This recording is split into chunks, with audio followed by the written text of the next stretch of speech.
Hai guys, nama saya Mutiara Siringoringo. Ya, saya mahasiswa dari Universitas Negeri Medan. Dan jurusan saya kimia murni atau kimia nondik. Hari ini saya akan membuat video tutorial pembelajaran dengan aplikasi PowerPoint atau PPT. Nah, pertama-tama kita siapkan dulu modul pembelajarannya. Kemudian kita akan membuat videonya. Nah, di sini juga saya akan memberitahu ada fitur slideshow. Ini record slideshow. Dan di sini ada start recording for beginning. Ini start recording for beginning ini untuk merekam slide-slide tertentu. Dan di sini ada juga start recording from current slide. Start recording from current slide ini untuk merekam slide dari awal.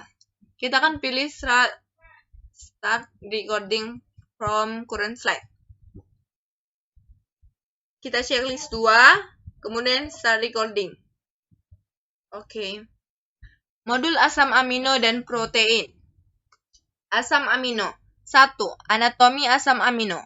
Asam amino memiliki 2 gugus fungsi, yaitu min NH2 dan min COOH. Pada keadaan deuterion, biasanya gugus tersebut dalam keadaan min NH4 plus dan min COO min. Kecuali prolin, 20 jenis asam amino membentuk protein memiliki gugus karboksil bebas dan gugus amino bebas tidak tersubstitusi yang terikat pada atom karbon A, sehingga dinamakan dengan A asam amino.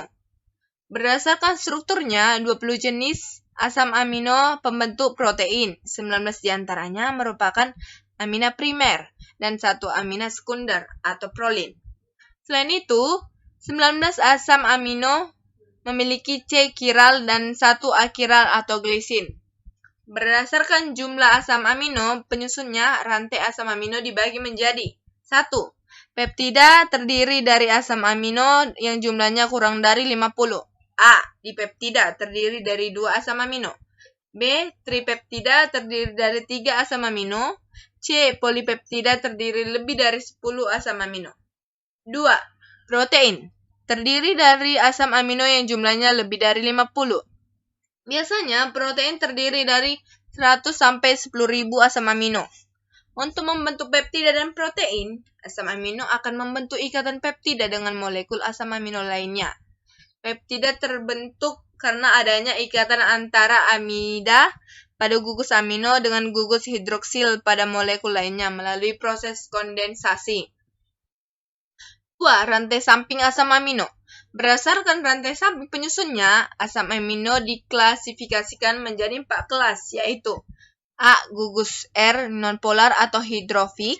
B. Gugus R netral tidak bermuatan polar.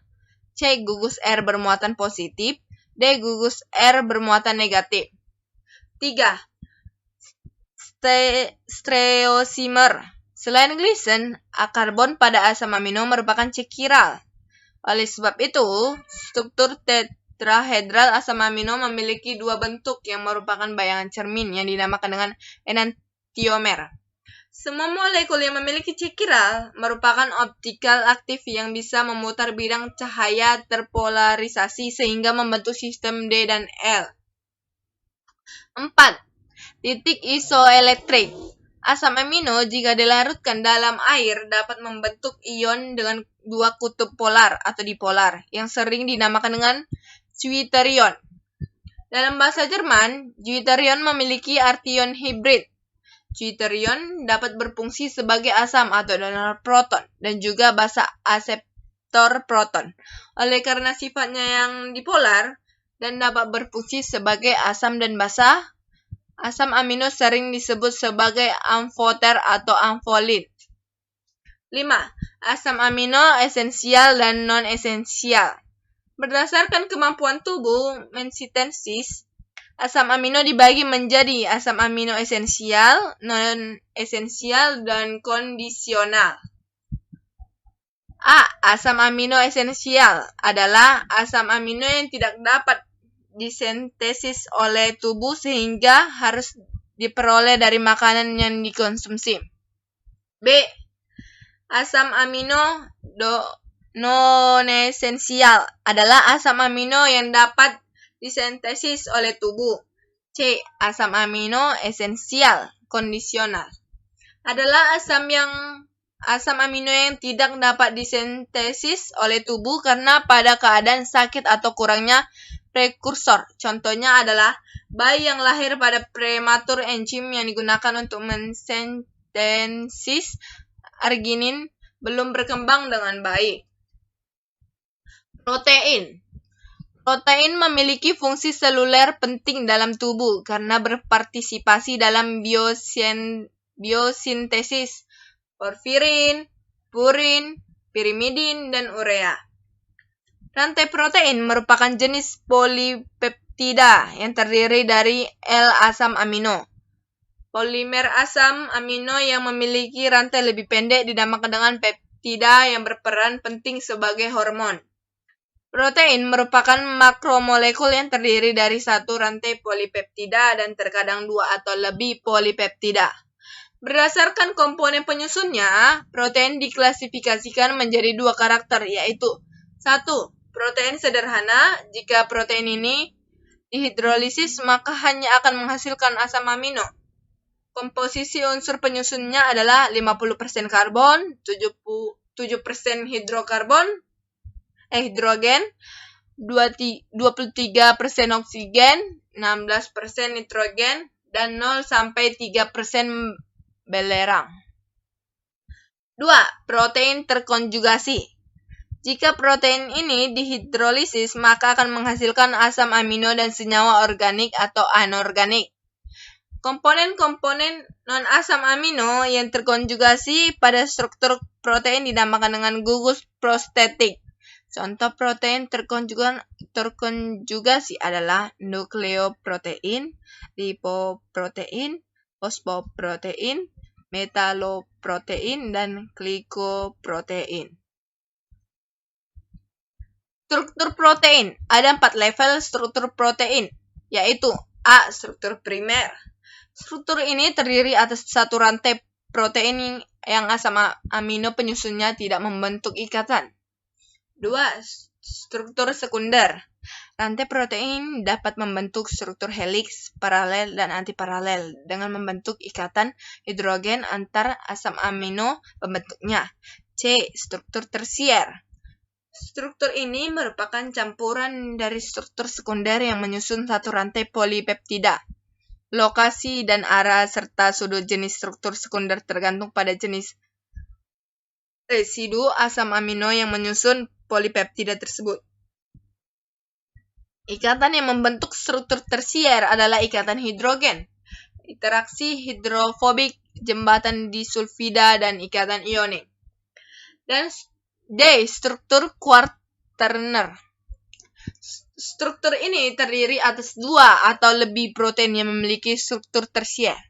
Denaturasi. Denaturasi merupakan hilangnya fungsi biologis suatu protein karena adanya perubahan struktur protein, kembalinya fungsi biologis protein dari keadaan terdenaturasi, dinamakan dengan renaturasi. Denaturasi protein dapat terjadi karena adanya pengaruh pemanasan, penambahan asam, penambahan basa, penambahan garam, dan agitasi mekanik.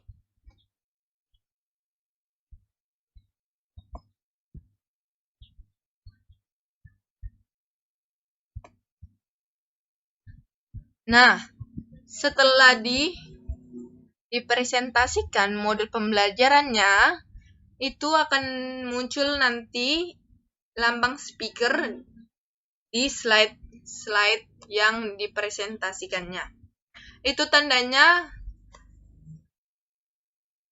sudah selesai mempresentasikan modul pembelajarannya. Kemudian, jika ingin disimpan, kita akan mengklik file, Kemudian save as. Kita akan buat di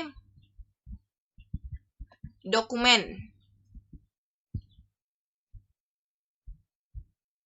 Terus kita akan mengganti save as tipe akan menjadi media video.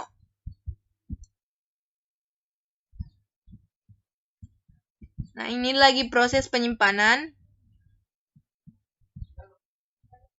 Nah, ini udah tersimpan. Sudah selesai. Video pembelajarannya pun sudah selesai. Terima kasih yang bagi menonton. Sekian dan terima kasih.